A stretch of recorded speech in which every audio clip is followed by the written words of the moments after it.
రేవంత్ రెడ్డి గారు ప్రజలు ఏమంటున్నారంటే, మీరు గాంధీ స్టాచ్యూ పెట్టాలంటే మీకు వేరే ప్లేస్ దొరకలేదా, మా బిల్డింగ్ను కూల్చేసి కట్టే అవసరం ఏముంది అని ప్రజలు అంటున్నారు.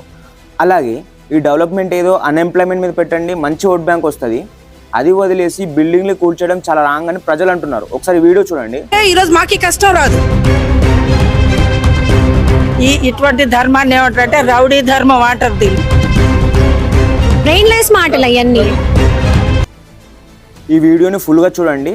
నేను ఏ గవర్నమెంట్కి అగెన్స్ట్గా మాట్లాడట్లేదు. I'm raising my voice from the people of Telangana. అఫీషియల్గా చెప్తున్నారు, ఇది గాంధీ గారి ఐడియల్స్ని ప్రమోట్ చేయడానికి, హైదరాబాద్ని ఇంటర్నేషనల్ టూరిస్ట్ స్పాట్గా మార్చడానికి. మరి ప్రాబ్లం ఎక్కడ స్టార్ట్ అయింది? ఇప్పుడు మెయిన్ ఇష్యూ ఏంటంటే, గాంధీ సరోవర్ ప్రాజెక్ట్ కోసం చాలా ల్యాండ్ కావాలి అండ్ ఆ ల్యాండ్లో కొన్ని రెసిడెన్షియల్ ఏరియాస్ ఉన్నాయి అని రెసిడెంట్స్ చెప్తున్నారు. రిపోర్ట్ ప్రకారం అప్రాక్సిమేట్లీ 450 ఫ్యామిలీస్ ఇంపాక్ట్ అవుతున్నారు. ఆ లోకల్ పీపుల్ క్లెయిమ్ ఏం చేస్తున్నారంటే, కొన్ని అపార్ట్మెంట్స్ అండ్ హౌసెస్ డెమోలిషన్ డేంజర్లో ఉన్నాయి అని అందరూ అక్కడ ఉన్న రెసిడెంట్స్ అందరూ ధర్నా చేస్తున్నారు, ప్రొటెస్ట్ స్టార్ట్ చేశారు.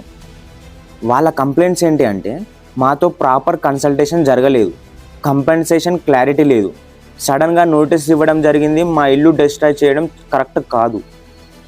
రెసిడెంట్స్ పాయింట్ ఆఫ్ వ్యూ ప్రకారంగా రెసిడెంట్స్ చెప్తున్నారు ఏంటంటే, డెవలప్మెంట్ అంటే మాకు కూడా కావాలి, కానీ మా ఇల్లు డిస్ట్రాయ్ చేసి స్టాచ్యూ పెట్టడం కరెక్టా? గాంధీ గారి పేరుతో 450 ఫ్యామిలీస్ని రోడ్డు మీదకి తీయడం గాంధీ ఫిలాసఫీకి అపోజిట్ కాదా? వాళ్ళ డిమాండ్ ఏంటంటే, proper rehabilitation plan, fair compensation, transparency, return assurance. ఇవన్నీ వాళ్ళ డిమాండ్స్.